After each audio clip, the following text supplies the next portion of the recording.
Hello everyone, আশা করছি আপনারা সবাই যে যেখানে আছেন ভালো আছেন এবং সুস্থ আছেন। আমিও ভালো আছি আপনাদের আশীর্বাদে। সকালে ঘুম থেকে উঠে ব্রাশ করে নিয়েছিলাম, বারান্দা এবং মেঝে দুটো ঝাড় দিয়ে নিয়েছিলাম। ছাদ দেওয়ার পর এখন আমি উঠোনে চলে এসেছি ঝাড় দেওয়ার জন্য। ও তোমরা তো দেখতেই পাচ্ছ উঠোনটা এখন ঝাড় দিয়ে নিচ্ছি।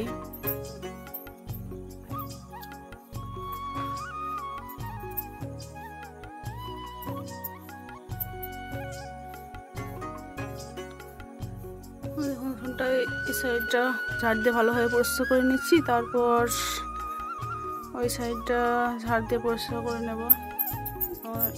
এখন আমি এই সাইডে চলে এসেছি, এই দিকটা ভালোভাবে ঝাড় দিয়ে পরিষ্কার করে নেব।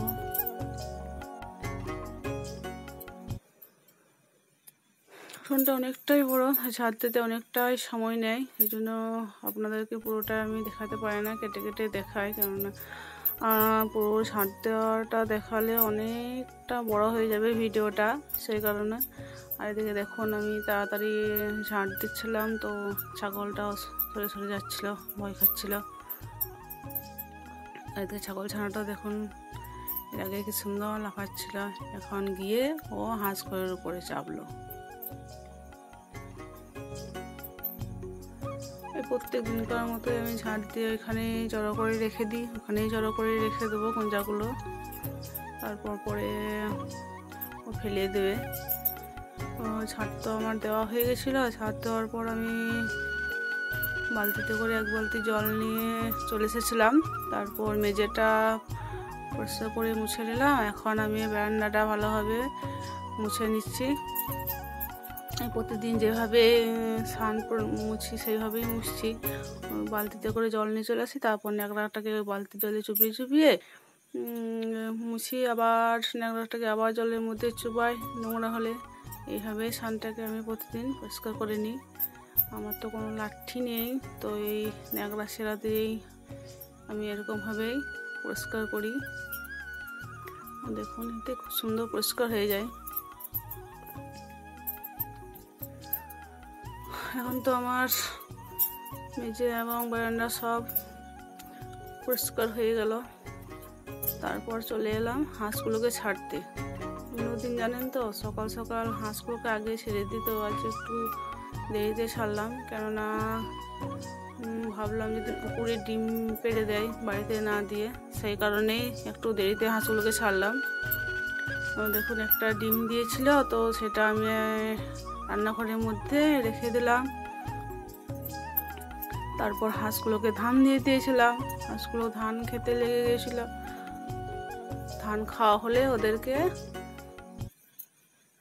পুকুরে দিয়ে দিয়েছিলাম, ওরা পুকুরে চলে গিয়েছিল, আবার বিকালে সেই ফিরবে।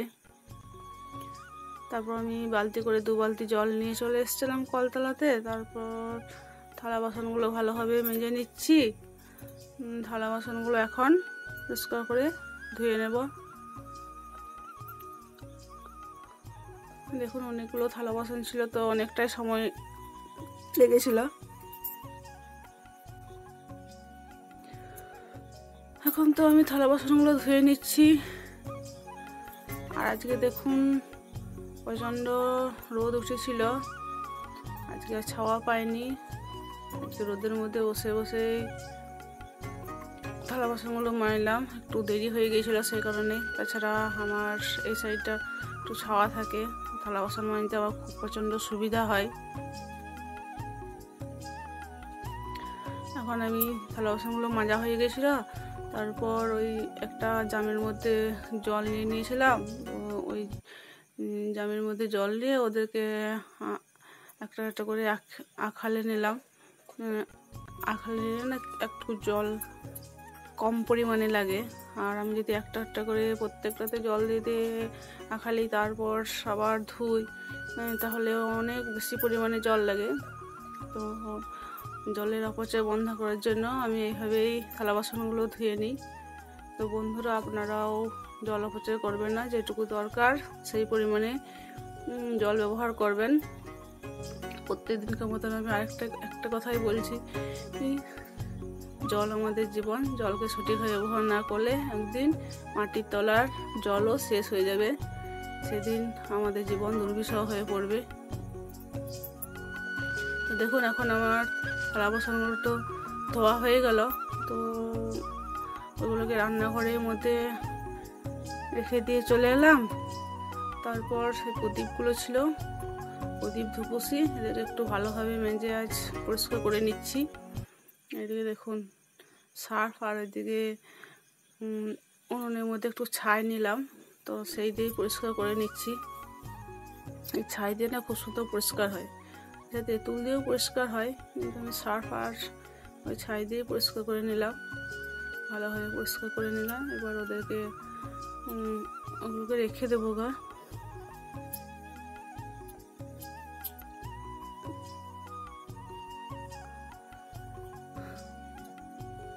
দেখুন, এবার কালকে বাজারে গিয়েছিলাম, বলেছিলাম আপনাদেরকে। তো বাজার থেকে পটল, ঢেঁড়স, কাঁচা লঙ্কা নিয়ে এসেছিল। তো সেইগুলোকে আমি বালতি জলের মধ্যে ধুয়ে এখন রেখে দিচ্ছি। তারপর যেটুকু যে পরিমাণে দরকার হবে সেটা আজকের জন্য কেটে নেব। তো প্রথমে আমি ঢেঁড়সগুলোকে ধুয়ে রেখে দিলাম, তারপর পটলগুলোকে ধুয়ে রেখে দিলাম, আর এদিকে লঙ্কাগুলো খাওয়া হয়ে গেছিলো। তারপর আমি সবজিগুলো কাটতে লেগে গেছিলাম।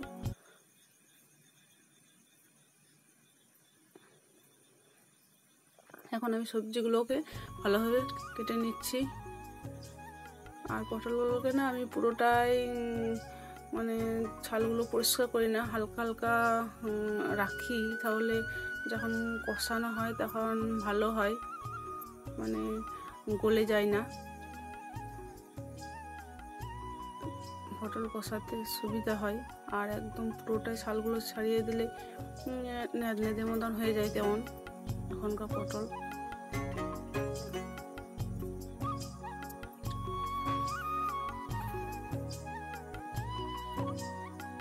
দেখুন, পটলগুলোকে কেটে নিয়েছিলাম, তারপর আলু কেটে নিয়েছিলাম, আর এদিকে ঢেঁড়সগুলোকেও কেটে নিয়েছিলাম। তো ঢেঁড়সগুলো ভাজা করব, আর পটলে আলুতে সবজি করব। আর এদিকে দেখুন পটল আর ঢেঁড়স আর কিছু পরিমাণে রইল, তো সেগুলোকে রেখে দেবো, এগুলো কালকে নয় পরশু করব। তো এগুলোকে এখন রেখে দিচ্ছি। দেখুন, সবজিগুলো কাটা হয়ে গেলে সবজির চোখাগুলো ছাগলটাকে দিয়ে দিলাম। তো খেতে লেগে গেল, দেখুন কি সুন্দর খাচ্ছে।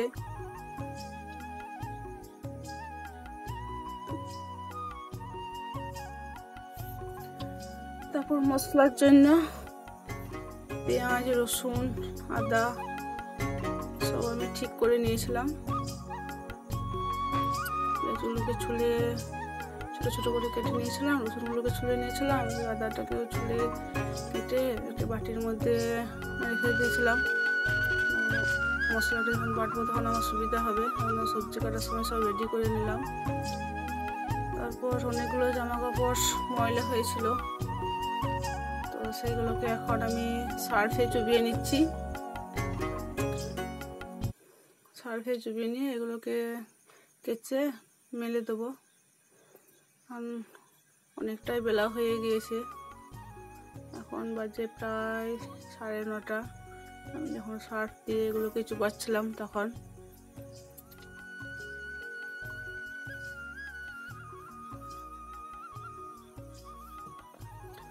ওগুলো চুবিয়ে রাখার পর ওই যে কালো মতন ঢপটা ছিল ওটার মধ্যে আমি 1 ঢপ জল ভরে নিয়েছিলাম সার্ফ দিয়ে কাচবার জন্য। বালতিটা দেখুন, বালতিটা একটু নোংরা হয়েছিল, তো ওটাকে একটু জল দিয়ে পরিষ্কার করে নিলাম। এখন আমি কাপড়গুলোকে, জামা কাপড়গুলোকে থুপে থুপে কেচে নিচ্ছি।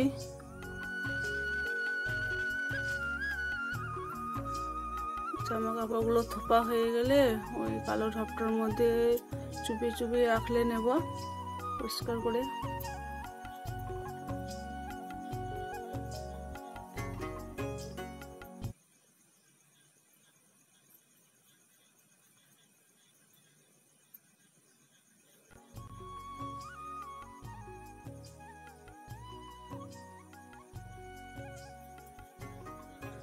বন্ধুরা, ভিডিওটি ভালো লাগলে লাইক, কমেন্ট এবং শেয়ার করবেন এবং ভিডিওটি স্কিপ না করে পুরোটাই দেখার চেষ্টা করবেন।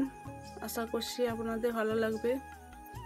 আর এদিকে দেখুন, ওই যে বাচ্চাটাকে দেখতে পাচ্ছেন, ও ডাকতে এসছে আমার বাচ্চাটাকে। ওরা দুজনে একসাথে মিলে খেলা করবে।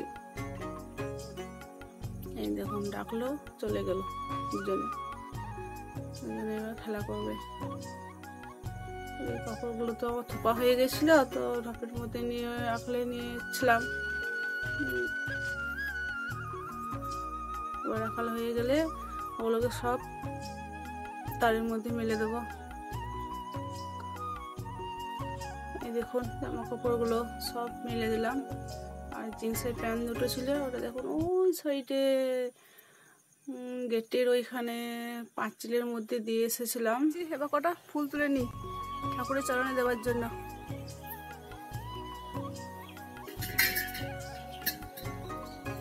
আর এদিকে দেখুন, ঠাকুরের চরণে ফুল দেওয়ার জন্য আমি ফুল তুলে নিচ্ছি।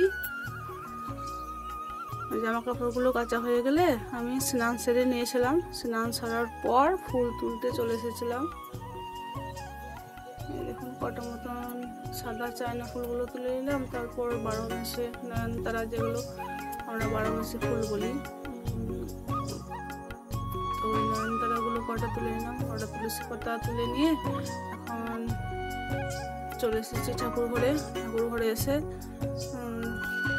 সব ঠাকুরের চরণে ফুল দিয়ে দিলাম। ফুল দেওয়া হয়ে গেলে আমি মুড়ি খেয়ে নিয়েছিলাম। মুড়ি খাওয়ার পর এখন আমি রান্নাঘরে চলে এসেছি। রান্নাঘরে একটা ওভেনের মধ্যে আমি ডালটা সেদ্ধ করতে দিয়েছি, আর একটা ওভেনে ভেন্ডিটা প্রথমে ভেজে নিচ্ছিলাম। ভেন্ডিটা হালকা আছে, কম তেল দিয়ে ভাজিতে অনেকটাই সময় নেয়, সেই জন্য ভেন্ডিটাকে ভাজতে দিয়ে দিয়েছিলাম। ওইদিকে ডালটা সেদ্ধ করতে দিয়েছিলাম। ডালটা সেদ্ধ হয়ে গেছিলো। ডালটা সেদ্ধ হওয়ার পর ডালটাকে নামিয়ে ওই চুলাটাতে আমি ভাত চাপিয়ে দিয়েছিলাম।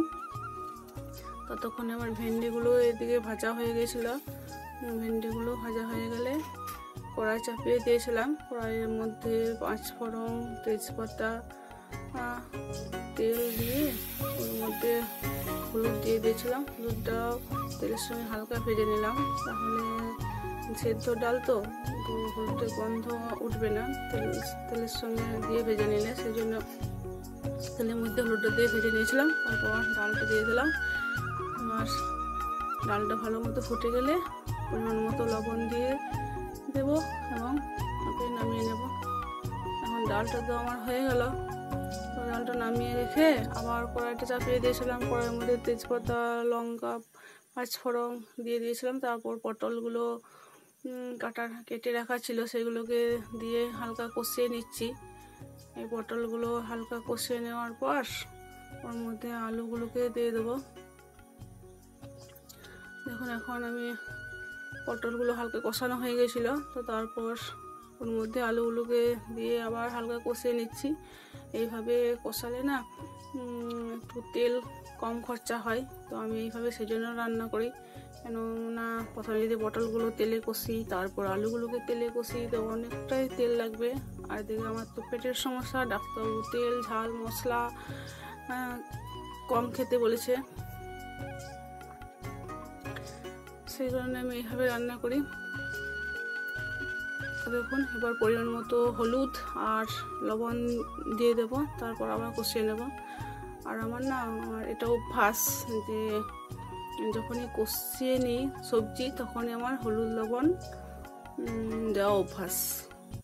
যদি আমি এই সময়ে হলুদ আর লবণটা না দিই, তাহলে আমি লবণ দিতে ভুলে যাই। সেই কারণেই আমি কষাবার সময়ে হলুদ এবং লবণটা দিয়ে দিই।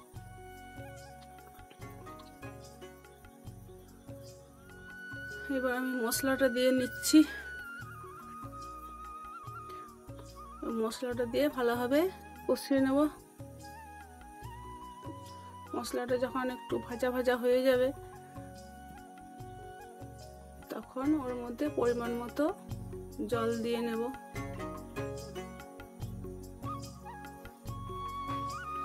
এখন তো আমার মশলাটা ভাজা হয়ে গেছিল, তো ওর মধ্যে পরিমাণ মতো জল দিয়ে দিলাম। আর এই দেখুন ওই যে ভাতটা চাপিয়েছিলাম, ওই জামটার মধ্যে হালকা জল ছিল, তো ওই জলটা গরম হয়ে গিয়েছিলো, তো ওটাই দিয়ে দিলাম, তাহলে তাড়াতাড়ি সবজিটা ফুটবে গরম জল দিলে। আর ওই ভাতের হাঁড়ির মধ্যে আমি জামের মধ্যে 1 জাম জল চাপিয়ে দিই, কারণ ভাতের মধ্যে যখন আমার জল দিতে হয় তখন ওই গরম জলটাই দিয়ে দিই, ওই জলটা গরম হয়ে যায়, তো এতে গ্যাসটার কিছু পরিমাণ সাশ্রয় হয়, সেই কারণে আমি এইভাবেই রান্না করি। এবার দেখুন ভাতটা তো আমার হয়ে গেছিলো, ওকে মাছ ধরতে দিয়েছিলাম, আর সবজিটাও সেদ্ধ হয়ে গেছিলো, তো ওর মধ্যে পরিমাণ মতো আমি মিষ্টি দিয়ে দিলাম, মানে চিনি দিয়ে দিলাম, চিনি দিয়ে হালকা একটুকু ফুটিয়ে নিয়েছিলাম, তারপর নামিয়ে নিয়েছিলাম। এখন তো আমার রান্না হয়ে গেল। এখন পটলের তরকারি, ঢেঁড়স ভাজা, আর এদিকে ডাল, মুগের ডাল করেছিলাম আজকে, অন্যদিন কালো ডাল করি, মানে বিড়ি কলাইয়ের।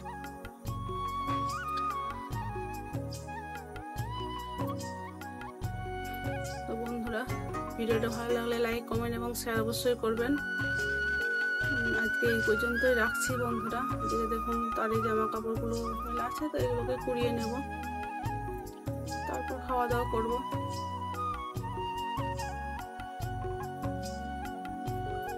আসছি বন্ধুরা, ভালো থাকবেন।